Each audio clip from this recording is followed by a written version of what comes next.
Welcome to today's webinar. We're going to be focusing on the environmental element of your upcoming event, the Promise Prophecies.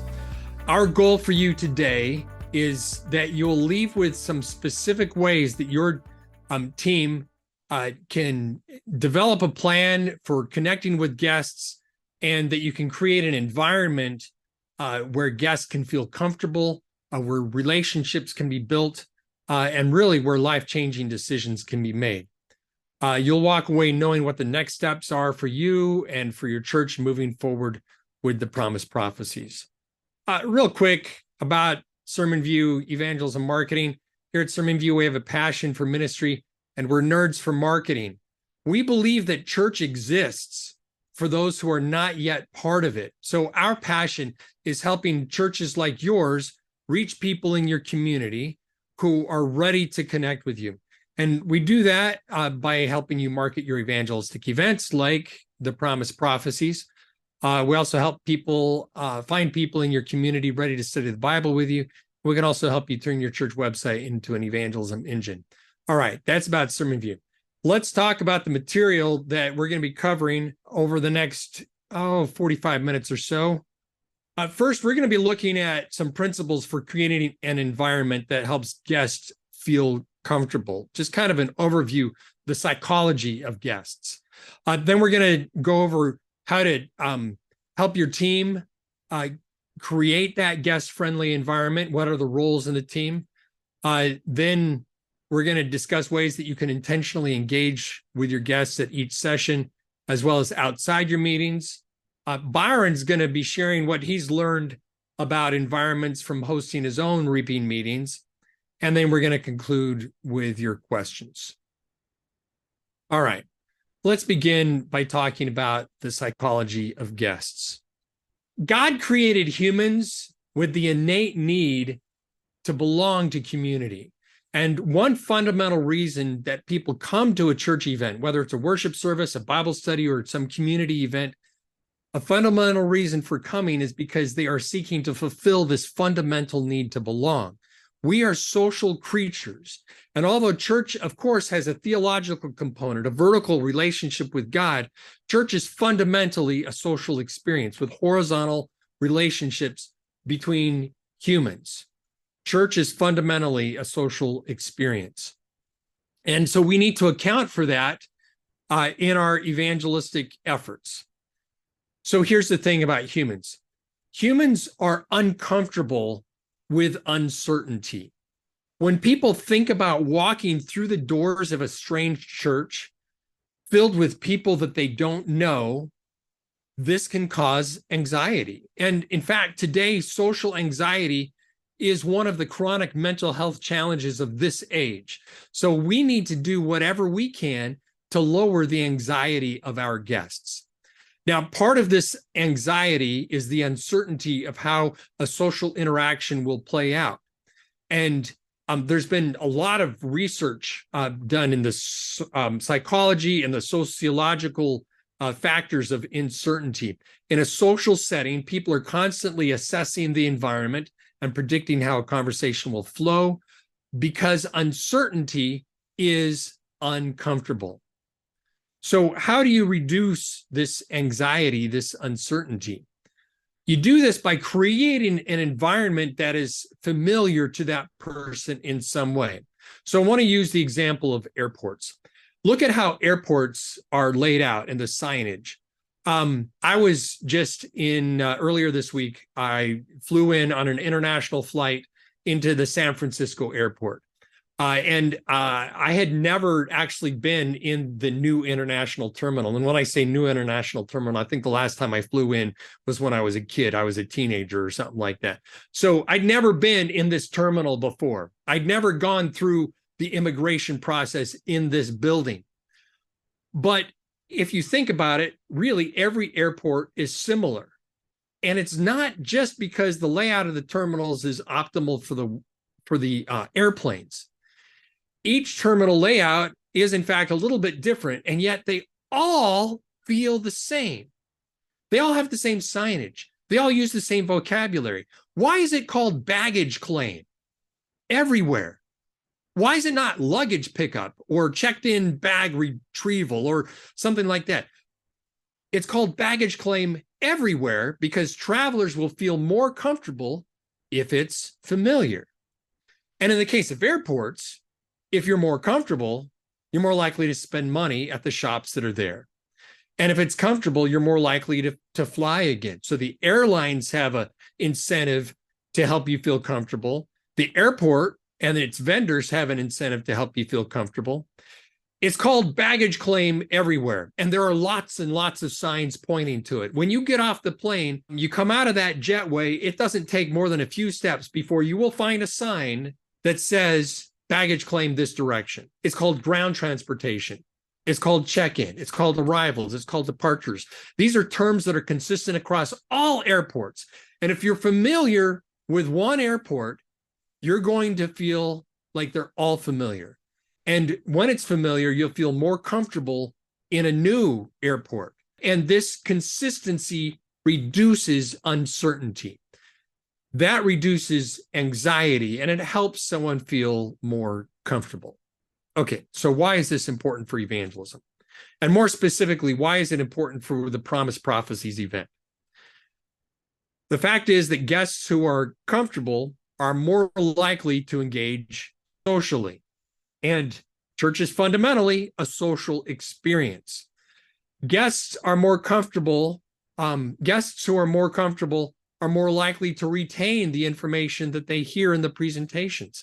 Guests who are more comfortable are more likely to come back again to another session. So it's really, really important to do everything that you can to reduce uncertainty for your guests. So how do you do that? You want to create an environment that's similar to one that they are familiar with. And I'd like to suggest in this case, the best model to follow is that of a conference or a seminar or continuing education, that type of thing.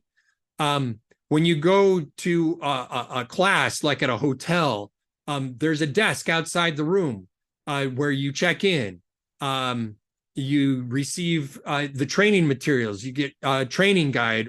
At this seminar, you're directed to the location where the seminar is actually going to take place. This is the model that I want you to think about. When you're doing Promise Prophecies, you're not at a church. You are at a seminar being held at a church. And that it's a subtle mind shift, but it's going to be really important for you to be thinking in those terms because that's going to help your guests feel more comfortable. Okay, with that in mind, here are some specific things that you should do to help reduce the uncertainty of your guests. The first thing, you need to have signage out in front of your church. So if you're participating in the Promise Prophecies, you have an 8x4 banner, set it up outside the church. This is a banner that matches the advertising. So if somebody is coming because they received a postcard in the mail, the artwork is the same, the look and feel. It helps them know that the guest is in the right spot. You're driving to a new place, you're following Google Maps or whatever. But when you get there, you see the sign and then, I know that I'm in the right spot. That reduces uncertainty. The second is you need to have a check-in table, clearly visible from the front door. When you walk in the front doors of the church, it needs to be clearly visible so that people know that this is where they should go. And you also, in your marketing package, you have a 2x5 banner that's got the Promise Prophecies graphics on it. Put that right next to your check-in table. It's just a simple visual indicator of where they should go. So they walk in the door, they have, within 2 seconds, they can take in the environment and they know where to go next. And they go to that check-in table. I'd like to suggest that you set out refreshments in the lobby. Make those available before and after the meeting. And here's why. There's a couple of reasons. First, you want to give your guests something to do with their hands, like holding a drink or a cookie or a cracker or something like that. Also, the ritual of eating and drinking helps reduce anxiety and uncertainty. And just a side note, a lot of Sunday churches today have coffee bar in the lobby. And that's because the ritual of getting coffee is comfortable to a lot of people. And when a guest walks in the door and they smell the coffee, they feel more comfortable. And they can go to the coffee bar, they can get a cup of coffee, and they have it in their hand. That ritual reduces anxiety, helps someone feel more comfortable, and it reduces their uncertainty, just helps them feel more comfortable in that environment. So in your case, I would set up refreshments. I'd have some whatever's appropriate in your particular church environment, in your church culture. Setting out some lemonade and some crackers, cheese and crackers, some cookies, celery and carrots, whatever's appropriate in your church cultural context. But have something. And then if you don't have like clear signage for the restrooms that are visible from the check-in table, then when someone has checked in, you've collected their information, you've handed them the materials for the night, give them instructions. The seminar is going to be right through there. The restrooms are just down this hall over here. There's a drinking fountain that's there. Before you go in, please grab a drink from the refreshments table, get some refreshments right over there. We're just so glad that you're here. Welcome. So giving them instructions about the facility, just pointing those out, helping people feel welcome and comfortable. Okay, I know where to go. And then the last one, I'm embarrassed that I need to say this. Follow good social customs in your culture. One way that uncertainty is reduced is by these little social customs: shaking hands, saying hello, nice to meet you, looking them in the eye. These are all little things that can help someone feel at home, feel more comfortable, and reduce their anxiety. Before we move on to talk about your team, I want to give you an exercise to do this weekend. This Sunday, I want you to go visit a church that you've never been to. Pick a church that's about the same size as your own church and show up for the worship service. I want you to just experience what it's like to be a guest in a new place. And it's best to do this going by yourself. Don't take your spouse or a friend. Don't go as a group from your church. Go by it yourself, because it's more uncomfortable to be by yourself. And if you're by yourself, you don't have the comfort of your other person, your spouse or your friend, there with you. It's going to give you real insight into what your guests will be experiencing that first time that they walk into the Promise Prophecy event. And ideally, several people from your church do this at different locations, and then spend some time debriefing. Maybe go out to lunch after church together, find a spot to meet up, and just talk about your experience. What was good, what was bad, and what can you adopt in your own church then? Talk about what you need to do at your own church facility to help your guests reduce their uncertainty, reduce their anxiety, and help them feel as comfortable as possible. I'm going to kick it over to Byron to talk more now about your environment and how to set up your meetings. Great. Thanks, Larry. Let me talk with you about the huge importance that we have to realize with creating a guest-friendly church. And I want to talk with you about the importance of first impressions. The reality is that guests are deciding whether or not they want to return to your church within the first 3 to 5 minutes of arriving there, even before they meet anyone, even before they interact with you or your members, or they hear the pastor speak or who's ever speaking. And even before they hear any of that or experience any of that, they are already deciding whether they want to return or not. I want to encourage you to look at your entire campus with the eyes of a first-time attender, not with the eyes of someone who's been there for years and doesn't notice all the things that are wrong, all the things that have been neglected. You will see, and if you don't feel like you can do a good job of that, find someone that you know that doesn't come to your church very much or has never been there, and just ask them if they do you a favor and come and ask them first impressions as they walk up to your building and so on.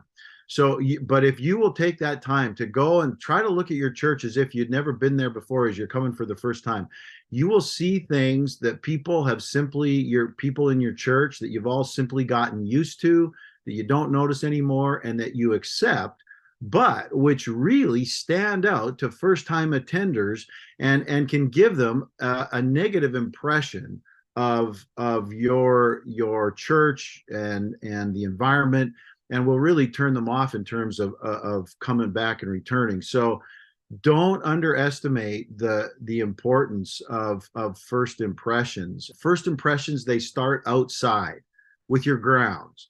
Have an outdoor work bee before your meetings begin. Make sure your parking lot is clean. Make sure all the landscaping is well cared for and maintained. The grass is mowed. The shrubs are trimmed. The garden beds are weeded. The dead plants are pulled out, etc. Dead leaves raked up, blown away, whatever. Just make sure your grounds look as good as they can. We're not talking about perfection. You might not have a bunch of nice landscaping, but at least don't let there be a bunch of tall weeds growing around the front door of the church and along the side of the building hanging over. I mean, people see this kind of stuff. And if people see uncared for grounds, they are already forming a negative impression of your church and your congregation. If they see weeds and dead stuff, they're going to think your church is the same way, that you don't really care. And that's just reality. Now, not only the grounds, but your church building. Your building's exterior is also important. Make sure there are no cobwebs hanging around places, peeling paint, falling bricks, cracked or dirty glass, etc. Make sure your sidewalks are swept, your entry areas are clean, and there's not junk around. Do your best with your church building as they're walking up and coming into it. And then the first impressions, even though they start outside, they continue inside. Your church foyer. Make sure the foyer is clean and organized and brightly lit. Try to ensure that it's as up to date as you can make it. Get rid of dated literature, the dog-eared posters on the bulletin board or on the wall that the dates expired a year ago or 6 months ago. Any odds and ends that are lying around. Churches collect things and they don't know where to put it, and so there's something's leaning up against the wall or sitting on the ground somewhere. All that kind of stuff. Get rid of it, clean it up, make it look really, really great and appealing for people as they come in. Your bathrooms. This is another key spot. Particularly for women, this is a huge first impression creator. If your bathrooms are clean and they smell good, people will feel positive about your church. If they're not clean and smell bad, turns people off. So make sure that you go through your bathrooms, give them a good cleaning. In men's bathrooms, particularly in the urinals, make sure you got something that makes nice scent there or whatever. So bathrooms are a key point for first impressions. And then your meeting space. Make sure it is clean, that there's no clutter lying around, no hymnals sitting carelessly on top of furniture or instruments, no garbage under the pews or in the pews, old bulletins lying around or chairs, whatever you have. The room should be a comfortable temperature, not too hot, not too cold. All of these things, when people are new, they're very sensitive, and I hate to say it, but all of these things factor into how they feel about your church and whether they want to come back or not. So that's kind of your physical plan. Now I want to transition to talking about 5 laws for creating a guest-friendly environment. And listen carefully to what I say next. Most churches and their members need a radical paradigm shift when it comes to how they relate to guests. In general, and I'm not, I haven't been in most of your churches, so I can't speak to the environment there, but in general, churches tend to think from a member-oriented framework. In order to create in other words, churches are really just thinking about themselves, the people that have been there and members, and they know the language, they know the ropes, they know the flow of events, and really that's kind of the mentality that churches think about things, and assume that anybody that comes is as familiar with everything as they are. To create a guest-friendly environment, a church needs to shift to do a 180-degree and shift to a guest-oriented framework and prioritize a customer service mentality and outlook. So just, let's put this in the context of a business for a minute here. A business realizes that its survival depends upon delivering its customers a good experience. They take that very seriously, because if they don't give good customer service, they're going to fail. And churches are really no different. If our guests don't have a good experience when they visit, they will not return. And ultimately, our churches are dead and we just don't know it yet. We need to be laser focused about giving guests a great experience when they come, even more so than a business, because we are dealing with eternal things. And here's one thing that helped me as a pastor really think about and take this seriously. I began to look at it through these lenses. When God sends me guests, what am I doing to be a good steward of the trust that he's placed in me and my church to send that searching person to us? What am I doing to steward that? What am I doing to put the same value on them that God put on me? And that's huge. When a church begins to value its guests and want to steward them, and the best way that we create a guest-friendly environment, as Larry said earlier, is we got to put ourselves in the place of a guest and try to remember what it's like to be new somewhere. And the best way, I would encourage you to do what he said. Go visit a Sunday church on Sunday and see how you feel about it and whether or not they do a good job of making you feel comfortable. So 5 laws to be laser focused about giving guests a good experience. Law number 1, greet your guests professionally. And I'm going to give you can boil all these down to 5 simple words, but greet your guests professionally. Welcome them by holding the door for them and smiling pleasantly.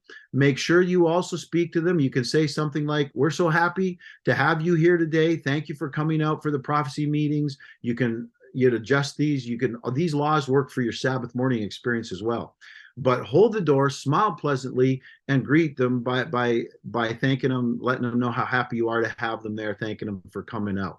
Be friendly and pleasant without invading your guests' space. Don't feel like you have to shake their hands necessarily. For sure, don't hug them, particularly in this post-COVID environment and everything. Just be friendly and pleasant without invading their space.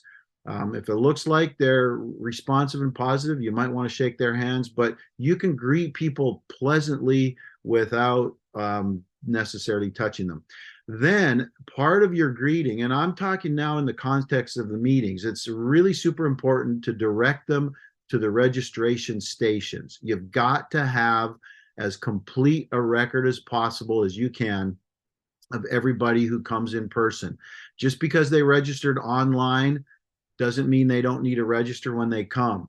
They may have only given an email address when they registered online. You'd like to get a phone number, an address, so that you can visit them personally and so on.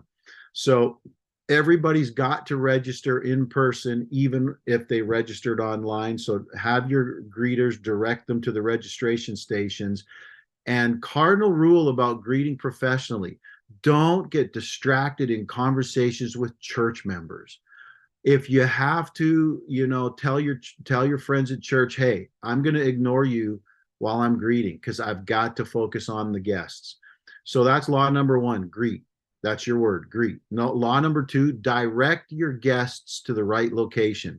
Once you greet the people, your job is not done. Many times in churches, we think once we say hi, we're done with them, give them a bulletin, we're done. Not so. Key thing is to direct your guests to the right location. Be observant of the people that you're greeting and try to anticipate their needs. Again, this is about customer service. It's about having a guest service mentality. Try to anticipate their needs. Do they need the bathrooms? Are they looking around for bathrooms? Do they have kids with them? Do they need the kids program? Where is the kids program, etc.? Anticipate that and offer that information to them. That's directing them. Specifically for the Promise Prophecies meetings, especially direct every guest to the registration stations. I talked about that already. Be willing, not just to tell guests where things are, but to take people there if they seem to be a little unsure and uncertain. Particularly, some churches, they're like catacombs. It's hard to, they got narrow, dark hallways. It's hard to find things. So be willing to direct people, take them to those locations. Law number one, greet. Law number two, direct. Law number three, treat your guests with food or gifts. Larry's talked about the value and importance of this, so I'm not really going to say much on this, but have some sort of light, healthy refreshments for people to enjoy. In the context of the meetings, they should be provided afterwards, because it's a great way to create warmth and welcome and foster relationships. People talk most easily over food and beverages, and then giving gifts you can do in the drawing at the end of the sessions. We can talk more about that at another time. Law number four, seat your guests when needed or appropriate. So law number one is greet. Law number two is direct. Law number three is treat. Law number four is seat. Hold the doors into the meeting space open for guests. And even if there's lots of seating, just as an act of service and kindness, offer to help them find a seat. Would you like me to help you find a seat? They say, no, I'm good. You let them go on. Don't worry about it. But at least make the offer. That's going the extra mile in guest service. And then if seating is getting fuller, be aware of where the openings are and show them where the empty seats are, or tell them, hey, over on the right-hand side, about 4 rows from the front or whatever, there's some seats. Have that kind of information for people. Law number five, connect with your guests to continue the relationship. So socialize with your guests after the meeting through pleasant conversation. Really drill into your members that are supporting the meetings that they are at the meetings to make friends with the community guests, not to hang out with their church friends. They should focus first and foremost on the community guests, and once those guests leave, then they can hang out with their church friends. But really, our mission is to start building friendships with those guests that God has trusted us to send to our church. Making these connections are really critical to leaving guests with a positive impression of your church and an openness to return, because they're having a good experience. And then you can send out brief digital follow-ups with your guests, emails or text messages, thanking them for coming, inviting them to return to the next session. So 5 laws of a guest-friendly environment. After you've taken care of the first impressions of the grounds and coming into the facility, your 5 laws: greet, direct, treat, seat, and connect. And why do we do this? Because we're stewards of the people that God is sending through our doors and he's trusted us with. Why do we do it? Because church is a social experience, and we need to give people the best one that they can have, so that Christianity in the context of your local church is attractive to them. And ultimately, we want people to commit to a lasting relationship with Jesus in the context of your body of believers, and to become involved in ministry with you. So I'm going to turn the time back over to Larry, and thank you so much as we ran through these things. Thank you. This is really good stuff. And it's amazing to me, I'm working on a PhD. I was looking at the research on uncertainty reduction theory and all this stuff, and I came at it from that angle. You came at it from the angle of an experienced evangelist, and we both landed the same spot. So the psychology of guests and the experience of working with guests, turns out it's all the same. All right, let's talk about your team. Depending on the size of your church volunteer team, you may want to consider some of these team roles to spread out the work and give everyone a specific area or two to focus on for building this guest-friendly environment. So the first person on your team should be the event coordinator. This is the person that's the main point person for the rest of the Promise Prophecies outreach team. This person should be familiar with the program details and other team roles in case they need to help fill in or provide additional guidance during the event. Now, we're creating an event coordinator guide on how to host this event. So that event coordinator should read through that, be familiar with all the elements on how to run this event. The next role is hospitality or guest connections. And this is the perfect role for those at your church who want to personally connect with guests. The role is a good fit for someone who can be present during and after each session to help answer questions, give out the free resources, be at that check-in table, invite your guests to the next series or the Bible study. This person can also reach out to guests in between sessions to offer prayer and connection outside of the event itself. And then you've got a check-in station attendant. The check-in process is a really important role for any multi-night event. This person will be welcoming new and returning visitors. They'll check them into the attendance tracking software, build the attendance list for the guest connection team to be able to follow up with. And this role helps these types of events flow really smoothly and ensures that no guest goes without someone connecting with them. If a guest doesn't engage in a meeting, this person may be the only contact that they actually have. So it's a really important role, the check-in station attendant. And then the last one I want to just mention is an optional one for childcare. Providing free childcare during each session is an easy way to connect with families in your community. You should include your existing Sabbath school volunteers or get your youth group involved in evangelism through this. Provide simple creation stories or activities or games to keep the kids happy and engaged.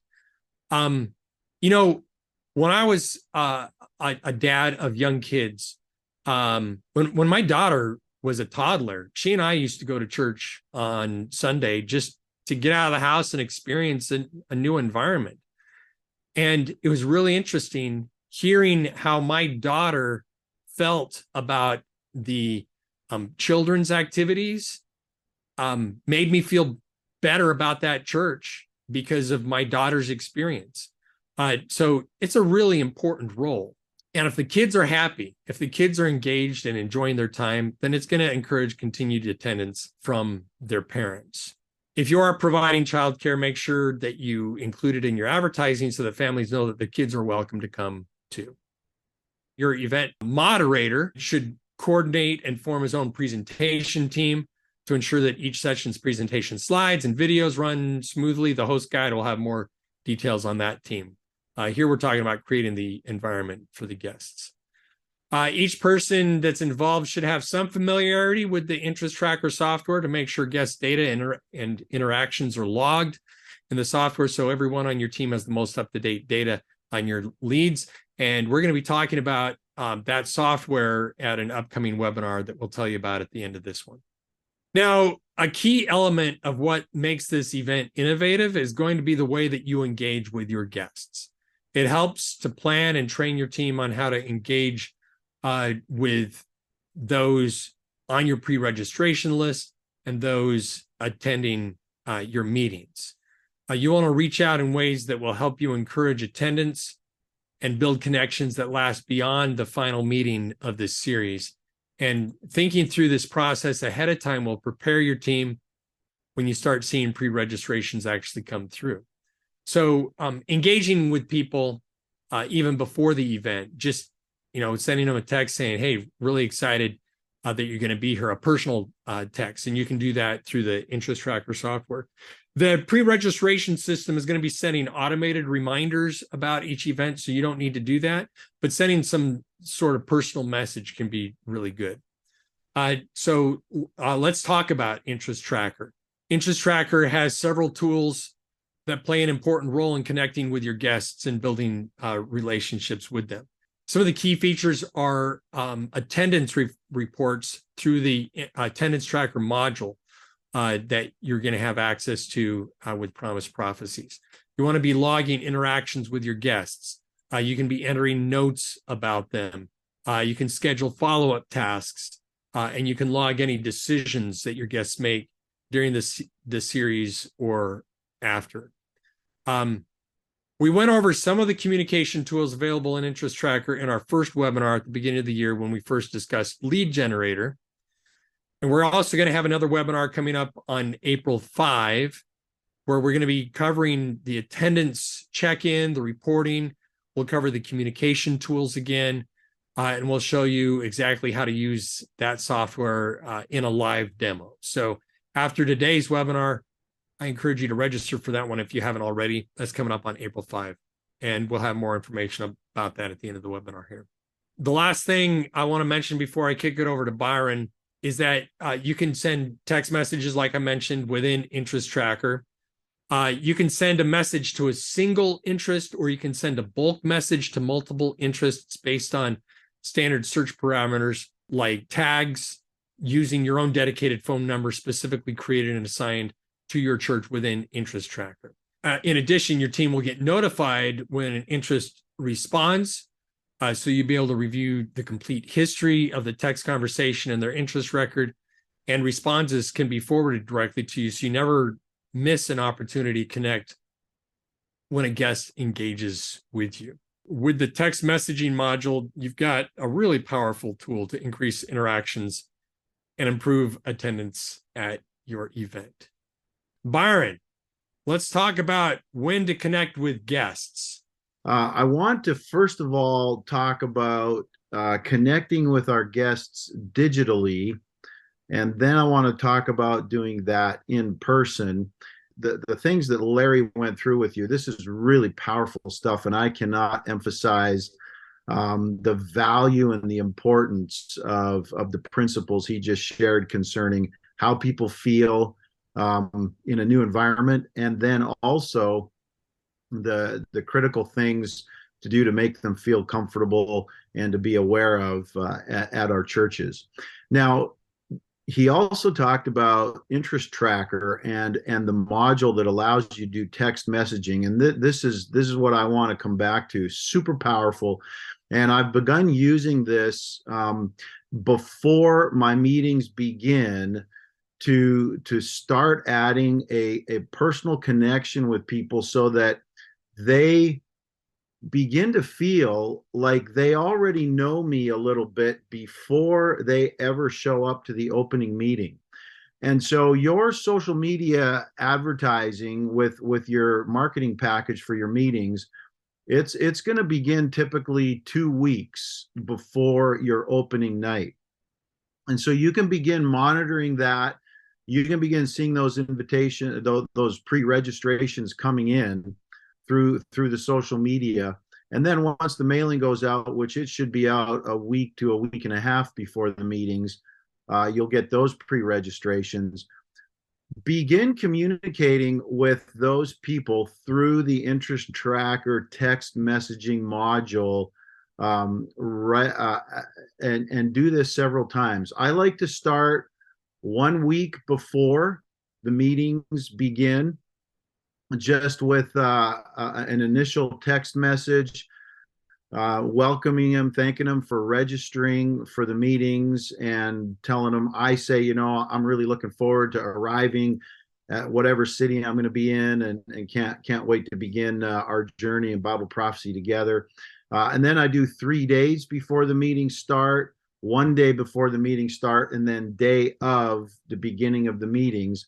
And in those communications, they're short text messages, but what I'm trying to do is make it personable. I'm just trying to be friendly, be a little vulnerable, open up a little bit. I might talk about, oh man, I had a horrendous drive, traffic was awful. You might talk about, hey, just got back from, taking my dog for a walk, and wanted to just let you know how excited I am about the meeting starting in 3 days or 2 days or whatever. So just do those sorts of friendly, brief interactions. It keeps the fact that the meetings are coming on people's radar screen, and it will increase the number of follow-throughs to the pre-registrations. One of the challenges we have, it seems, is that people will pre-register, and then they don't end up showing up in person to the meetings on a very high percentage. But if you will do these little communications with them leading up that week leading up to the meetings, it can help increase the number of people who pre-register and then actually who show up. So that's prior to opening night. Then the next digital communication you want to do is immediately after opening night. What I do the morning after we have our opening night, the very next thing I do that morning is I send a text message, and you can separate these out in Interest Tracker. Everybody who came to the meetings on the first night, I send them a text message, expressing how excited I am that they were able to come to the meetings and how I'm looking forward to seeing them again at our next session. I also send a text message to those who registered but who did not attend on that opening night. And what I do in that text message is I let them know that it appears that they weren't able to make it out to the meetings, but that it's not too late for them to begin attending. And then I invite them to that night's session, and just try and encourage them. Hey, you weren't able to make the opening night, but it's not too late. We've still got lots of great stuff coming. Here's tonight's session. Hope you can make it, kind of a thing. So that's what I do immediately after opening night. And then for about the next 3 nights, I'm doing something similar. I send a text message out to those that return, just letting them know how great it was to see them back at the meetings, and letting them know, asking, do you have any feedback? Is there anything we can help with? The next group that I text are those who registered and didn't come out. And those who registered and who never came, I reach out to them about 3 times. I reach out to them after the first night, the second night, and after the third night. If I don't get them out in the first 3 to 4 nights, I stop bothering them. I'm not gonna keep texting them. And by the way, just prepare yourself that for whatever reason, sometimes people pre-register, but then they get cold feet, or they decide it's a cult, or something happens. You may get return messages when you start texting people. Some of them are going to say stop.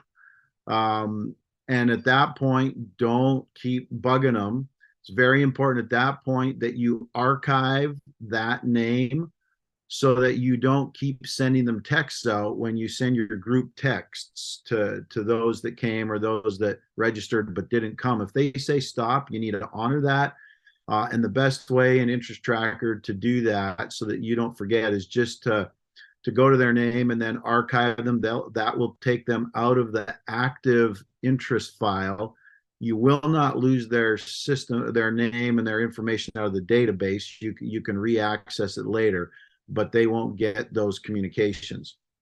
So those who registered and didn't come out to the second night, I basically send the same message that I did before. Hey, it looks like you still weren't able to make it. Here's what's coming up. It's still not too late. Then those who came but didn't return, I'll text them and say, hey, thanks so much for coming. Sorry you weren't able to make it out to it looks like you weren't able to make the last session. So sorry about that. Is there anything we can help with? And then invite them to the next session. So that's what I'm doing on the next 3 nights with that digital communication. And then after that, I don't really do so much group or bulk texting of all the interests, because I don't want to, I don't want to just be spamming people and blowing up their inbox with a bunch of text messages. So pretty much after the first 3 nights, then I send text messages on an individual basis, communicating with people who have responded or asked questions or need specific follow-up. That's pretty much what I limit texting to beyond those first 3 nights. So then the next key connection windows that I want to talk about are in-person connections. After each of the sessions that you have in person, after each session concludes, that's prime time. Get to the back where people are exiting as soon as you possibly can, or get up in the foyer as soon as you possibly can, and just talk with people as they're leaving.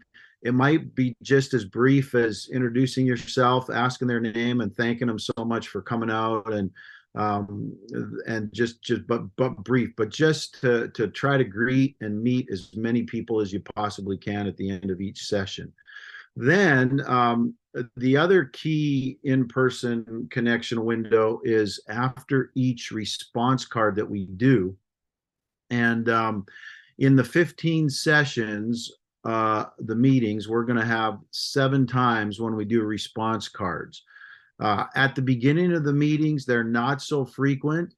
Then towards the end, we do more because we're looking for decisions that we can act on and follow up with. So the first 2 sessions, I don't do a response card, but I do some sort of a response. Like I might ask people to just raise their hands if they want to commit to this thing that we talked about, or they want God to answer a prayer in a special way. But I'll ask I'll ask for some sort of a response. But after session 3, we do a specific response card inviting people to respond to the gospel and accept Jesus as their Savior if they haven't already. Then after session 7, which is the session in which I've already presented the Sabbath in session number 6. In session number 7, I show how grace, being saved by grace through faith, does not do away with God's law. And in that session at the end, we conclude by inviting people to make a commitment to keeping the Sabbath. Then after session 8, I speak on baptism. After session 8, we do a response card inviting people to make a decision for baptism. And then after session 11, which I preach on the pre-Advent judgment, the 2,300-day prophecy, I do a response card there that just talks about inviting people to have Jesus represent them in the judgment, giving them an opportunity to, again, commit to keeping the Sabbath, and also make a decision for baptism. Then session number 13, I do a response card. This is the message on the second coming of Jesus. I do a response card specifically related to the second coming, and also, again, give an opportunity for baptism and so forth there. Then session number 14, we talk about the mark of the beast, the seal of God. We really emphasize the seal of God. That's the major part of the message, what that is and how do you get it. And at the end, we do a response card giving people an opportunity to begin keeping the Sabbath, make a decision for baptism, commitment to follow the Holy Spirit as he leads them into truth. And then the 15th session, our last session, is on the subject of the Adventist message and the Adventist church, the spirit of prophecy. We give people an opportunity again to decide to keep the Sabbath, be baptized, or specifically to join, be part of the Adventist movement and message. So those are the 7 response cards that we do. And after each one of those is an ideal time to talk with people about the decisions that they made and that they committed to on those cards. You don't just assume that because they marked a box on a card, they've already decided to do that. People need personal follow-up. And I've found that while people will make an intellectual decision in meetings as they're hearing and understanding things, they don't actually decide to act on that decision until you sit down with them in person and discuss it with them and help them affirm that decision. So after every response card is an ideal time to make personal connection with people. You can do it at the meetings if you have an opportunity to pull them off and talk to them in a little more detail, following the meeting as you're having the refreshments out there for people to interact over. Or you can stop by their house and talk with them in person in an in-home visit. So those are really our key connection times with guests via digital methods and then via in-person methods. I just briefly want to talk about something that Byron mentioned. You're going to have some people who pre-register for the event, but then life gets in the way. They, unexpectedly got called out of town for work, or a child got sick, or unexpected visitors from out of town, or dad went in the hospital. I mean, there's a million good reasons why someone wanted to come, was interested, intended to come, and then something happened and life got in the way. Here's the thing. Even if somebody pre-registers and doesn't show up, there's still someone who took the time to give you their real name, their real phone number, their real email, their real address. They really intended to come. So don't ignore them. And Byron mentioned some connection points where you're just pinging them and saying, hey, it's not too late, you can come. But even if somebody never shows up, if you don't hear from them, don't stop communicating with them. Now, once they tell you, stop, then stop. But it's okay for someone to have registered and then not show up. That doesn't mean that they're not interested. It doesn't mean that they don't want to hear from you ever again. It just means that life got in the way. This series is about bringing valuable information to your community so they can make decisions about where they go with their faith from here, and providing them ongoing opportunities to study the Bible with you. When they take that next step is really between them and the Holy Spirit. And our job is to pray and be ready and available when that time comes. You'll have your guest list for those who attended each night, but consider these factors as your event comes to an end and you reflect on your complete interest list. All right. All pre-registrations are leads for your church. Don't disregard your registration only list.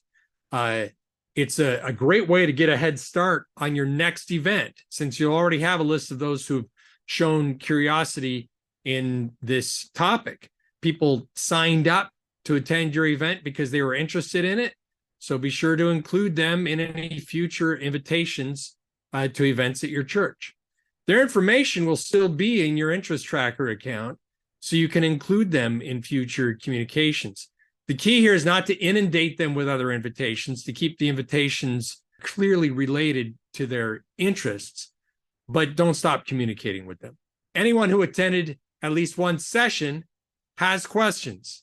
We all know that life happens. Something may have come up that prevented them from continuing in the series, or maybe they were apprehensive to continue because they weren't quite ready yet. You still have an opportunity to connect with this partial attendee list, see if they have any questions that they were hoping this series could answer that maybe they didn't. Showing them that their presence matters and that you care about their desire to learn can speak volumes to a person who is unsure about what they believe and they're looking for answers.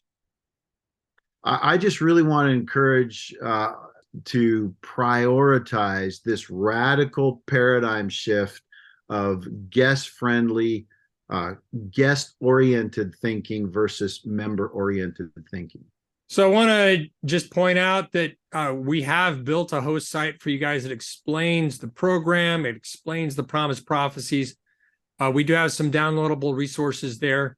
You can find it at evangelismmarketing.com/promise prophecies, evangelismmarketing.com/promise prophecies. And about halfway down on that page, there's some host resources. Here, you're going to find downloadable resources for your team. In the next few days, there are going to be some printed guides that cover the sessions, and each of the connection steps will be available online. And these are all going to go into a lot more detail than we can here. You'll also have access to graphics you can download for your bulletins or social media pages and other resources as they're developed. All right, let's go to your questions. And the first question, Byron, we talked about roles at the very beginning. Is it important that we have someone fill every role that was mentioned? What if we're a small church or a small team?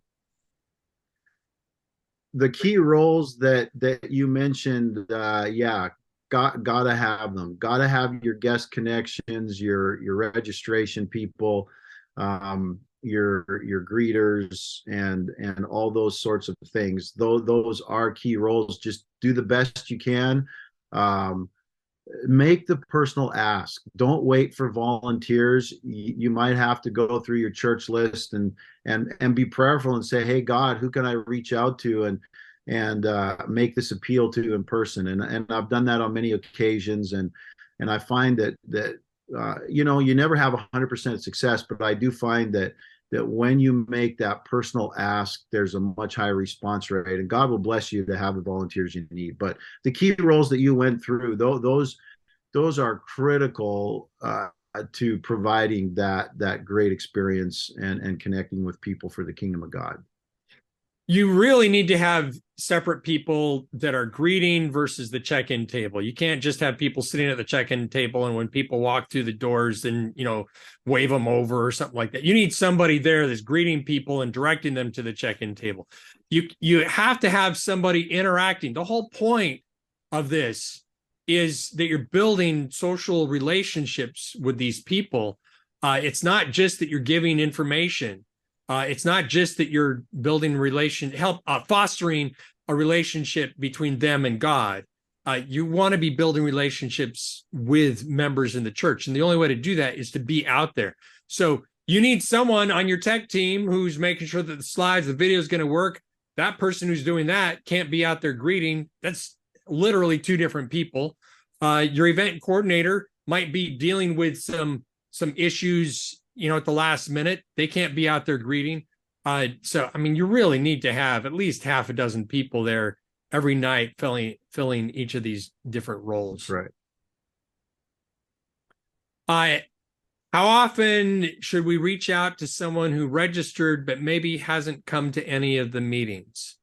Like I said at the beginning, I send group texts out to those that registered but didn't come to the meetings for the first 3 sessions. After that, I stopped doing that.